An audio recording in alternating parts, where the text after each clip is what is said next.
नमस्कार मित्रों, ज्ञान कुंज चैनल पर आपका स्वागत है। मित्रों, क्या आप जानते हैं कि महाभारत केवल एक युद्ध की गाथा नहीं है, बल्कि धर्म और अधर्म के बीच का एक अनंत द्वंद्व है जो आज भी हमारे जीवन में चल रहा है।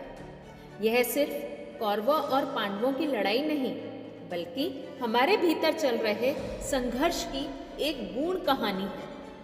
लेकिन इस कहानी में ऐसे कितने ही छिपे हुए रहस्य हैं जिन्हें हम नज़रअंदाज कर देते हैं। मित्रों, आज हम इन्हीं रहस्यों पर से पर्दा उठाएंगे, धर्म और अधर्म की इस अनंत गाथा में। तो आइए इस अनसुलझे प्रश्न का उत्तर ढूंढें, आखिर धर्म क्या है और अधर्म क्या है। मित्रों, महाभारत की कथा धर्म और अधर्म के बीच की लड़ाई, लेकिन धर्म और अधर्म को परिभाषित करना जितना आसान लगता है, असल में वह उतना ही कठिन है। मित्रों, धर्म क्या है? एक जीवन जीने का तरीका, या सत्य का पालन और कर्तव्यों की पवित्रता, या फिर धर्म वह है जो हमें हमारे कर्म से जोड़ता है। साथ ही अधर्म क्या है? क्या केवल वो जो हमारे संस्कारों और मर्यादाओं का उल्लंघन करता है, या अधर्म का मतलब केवल वो कृत्य है जिसमें किसी का अहित हो। मित्रों, यहाँ हमें श्री कृष्ण की एक महत्वपूर्ण सीख का समझना होगा जो उन्होंने अर्जुन को गीता में दी थी। धर्म स्थूल रूप से नहीं, बल्कि सूक्ष्म दृष्टि से देखा जाता है। एक तरफ जहाँ दुर्योधन कौरवों का नेतृत्व कर रहा था, क्या उसके सारे कृत्य अधर्मी थे? और दूसरी तरफ युधिष्ठिर, जिन्हें धर्मराज कहा जाता था, क्या उनकी हर क्रिया धर्म के दायरे में आती थी? मित्रों, यही महाभारत की जटिलता शुरू हो जाती है। हमें केवल पात्रों के व्यवहार को सतही तौर पर नहीं देखना चाहिए, बल्कि उनके कर्मों के पीछे के उद्देश्य और भावनाओं को भी समझना चाहिए। मित्रों, महाभारत में धर्मराज युधिष्ठिर को धर्म का प्रतीक माना गया है।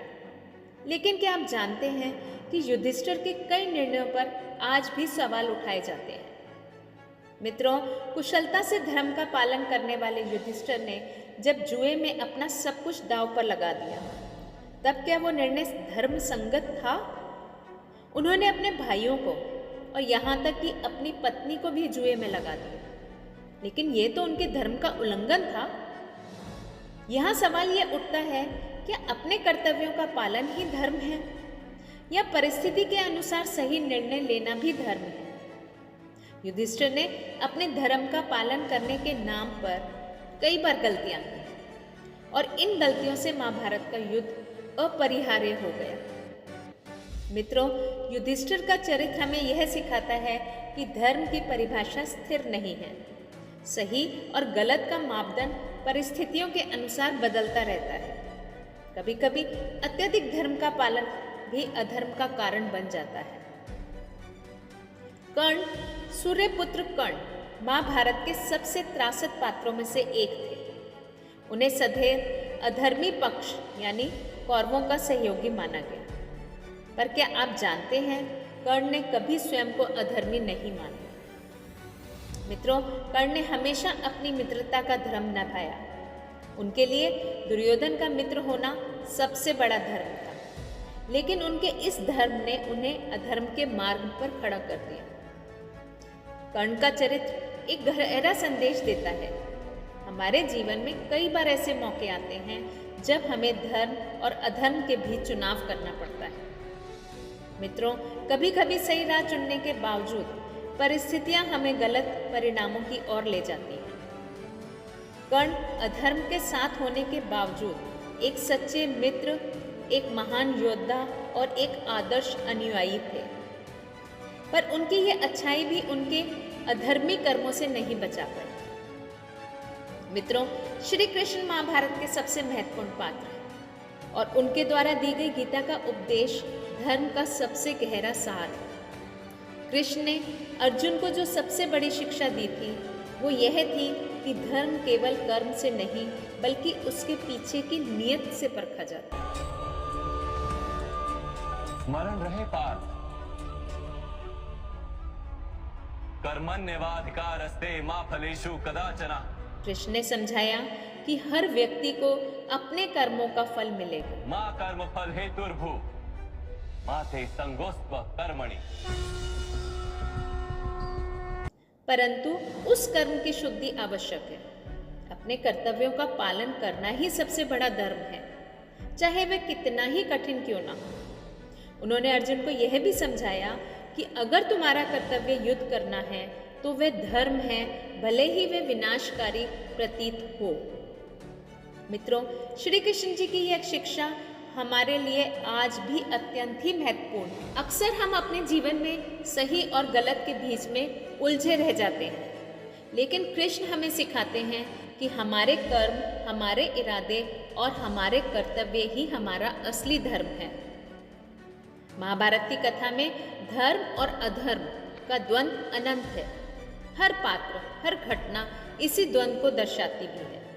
भीष्म जो पितामह थे, उन्होंने धर्म के नाम पर हमेशा कौरवों का साथ दिया। उन्होंने अपने राज्य के प्रति वफादारी को ही धर्म माना, भले ही वो जानते थे कि वह अधर्म का समर्थन कर रहे हैं। द्रौपदी जो सत्य और न्याय का प्रतीक थी, उनके साथ जो हुआ वो अधर्म का सबसे बड़ा उदाहरण था, लेकिन उनके साथ हुए अन्याय ने ही धर्म युद्ध को जन्म भी दिया। दुर्योधन जो स्वयं को कभी अधर्मी नहीं मानता था, अपनी महत्वाकांक्षा और अहंकार के कारण अधर्म की राह पर चल पड़ा। यह संघर्ष केवल महाभारत का ही नहीं है मित्रों, बल्कि हमारे जीवन का भी यही सार है।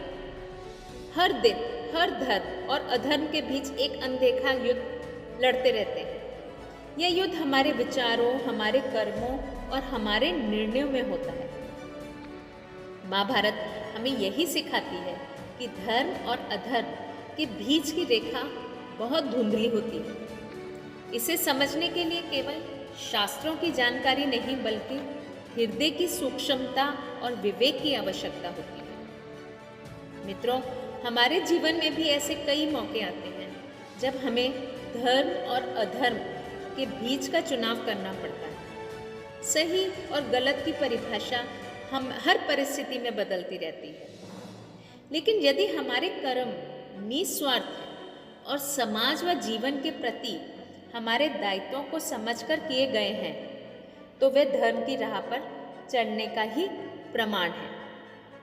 मित्रों, महाभारत की कथा आज भी प्रासंगिक है, क्योंकि यह केवल एक युद्ध ही नहीं, बल्कि हमारे भीतर चल रहे धर्म और अधर्म के संघर्ष की कहानी है।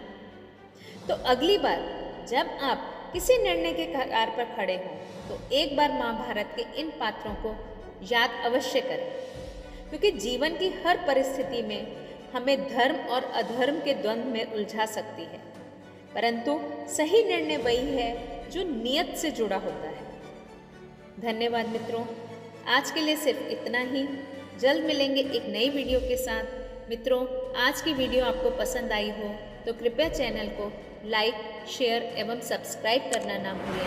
आपका दिन मंगलमय हो, इसी कामना के साथ जल्द मिलेंगे।